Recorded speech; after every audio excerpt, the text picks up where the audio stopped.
of days at Bryce Canyon National Park. We had a great drive over to Capitol Reef, and a lot of people don't know this, but one of the lesser known places is Grand Staircase Escalante National Monument. It's not yet a national park, it's still a national monument, but it's basically a drive across Utah 12 and to go all the way from Bryce Canyon National Park to get over to places like Arches and Canyonlands and Capitol Reef and other places over there in southeastern Utah. All right, we pulled off the side of the road here on Highway 12, heading from Bryce Canyon over to Capitol Reef. And this is a gorgeous drive. We're stopping in the middle of a 14% grade on Highway 12. We decided let's maybe cool off the brakes a little bit and take our time. Let dude have a potty break, and this is where we're going, down that hill. There's a road down there. But that's the road. Let's go down there, and somebody's got a house down there with solar panels. But you can see this beautiful red rock. It's all around this area. But yeah, this is coming down the hills. Just taking our time, meandering our way up to Colorado.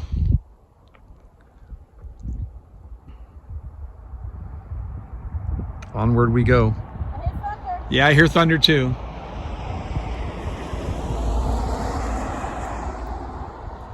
Storms all around us. Yeah, we got storms everywhere, but right now we got sun. Time to get moving.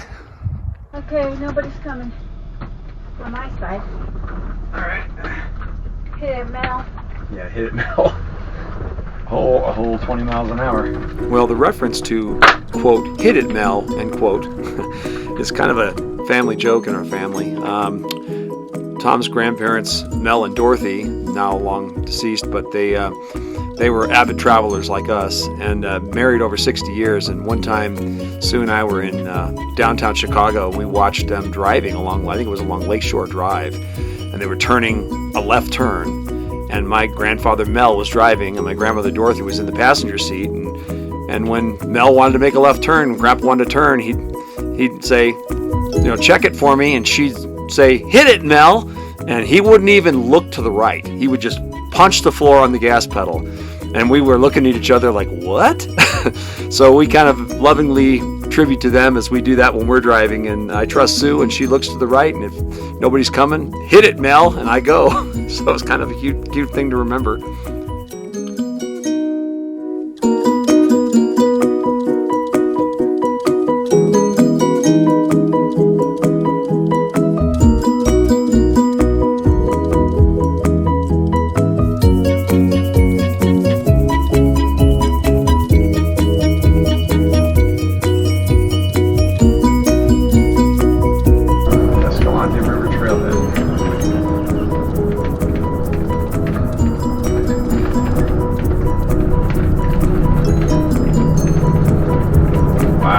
Really cool. Look at the river on the side there too.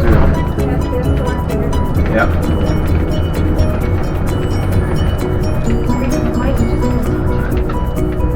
58 miles till we get to the park.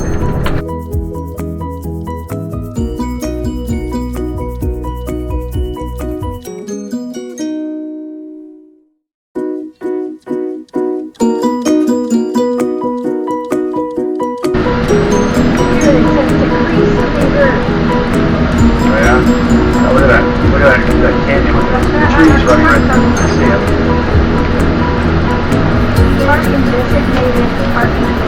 Well, you're definitely on the top of the mountain here. Holy crap, look at this. Both sides, it's like drop-offs.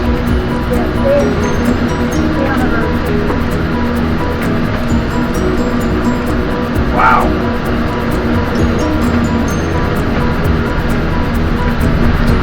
Oh, that's it. There's another one, white.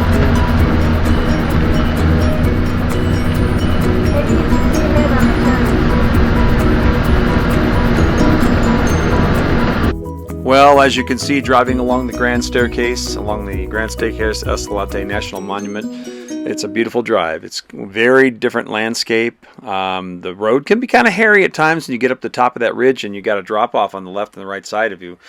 It's kind of interesting. And then finally, you end up coming to Capitol Reef National Park. And it used to be a national monument years ago, but then finally made it a national park itself. And Capitol Reef gets its name from the there's actually like some peaks in there that looks like a Capitol dome, and it's the unique mountain features of it. There's some apple orchards in there where you can pick. They actually allow you to pick them.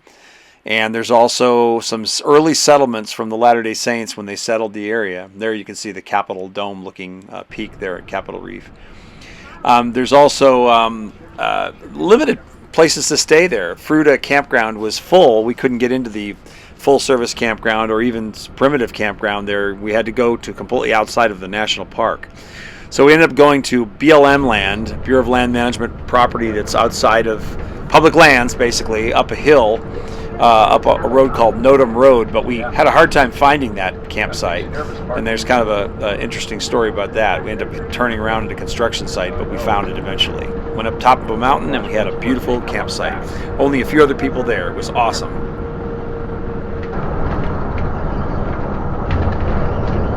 It wants me to go on No Tom Road. No Tom. No Tom. Don't go on that road. 2.7 miles. What did you tell it you wanted? Capitol Reef National Park. Oh, maybe that's the one. That might be.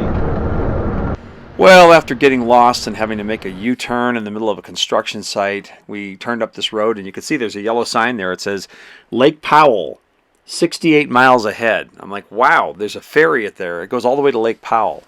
So this road, Nodum Road, goes all the way there. We don't know what the condition of the road is, whether it was gravel or not. At the top of the hill here is when we stopped and we found our supposed parking place after looking around for quite a while to find something. And we were pleasantly surprised when we got up to the top. But yeah, this was quite a hairy experience trying to figure something out. When you're doing this, we usually use something called iOverlander to find free parking or cheap parking, or whatever the case may be. An app called iOverlander, and then there's also freeparking.net you can use.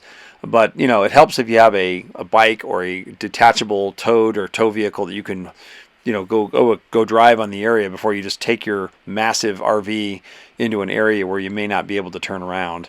So in this case, we got up to the top, and there was a wide spot in the road. We pulled over and weren't sure, and then Tom went over and walked up there and found this massive open area which was easily navigable with the motorhome. So we figured, well, we'll leave the car attached and just go in there. So that's what we did, and that's how we found the site. Really slow. It's actually a road. Okay. Well, after figuring out there actually was a road there, you really have to be careful. We walked up and checked it out, and there were several campers up there on the right-hand side, just in some tents. And the rest of it was an open area, really wide. And so when you're driving these kind of roads, you really got to take it slow with an RV, because you can have stuff slosh back and forth in your coach, especially in your refrigerator. If you've got a residential refrigerator, you got to have straps and things holding things down, because you can find all sorts of stuff out of place when you finally get to where you're setting up camp and you open up your fridge and you find your eggs dumped down or your milk dumped down. You got to really make sure you don't have a problem. So we crawled our way into this campsite, and we ended up finding ourselves driving out to the edge of a ledge, and it was actually a gorgeous place to park. We were the only ones there on that area of the bluff. Another overlander camper came in sometime in the middle of the night or later that evening, and we saw them there the next morning. But nobody came by and bothered us. It was a great place to be, and we took some drone footage, and you'll see that momentarily.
Hello, everybody.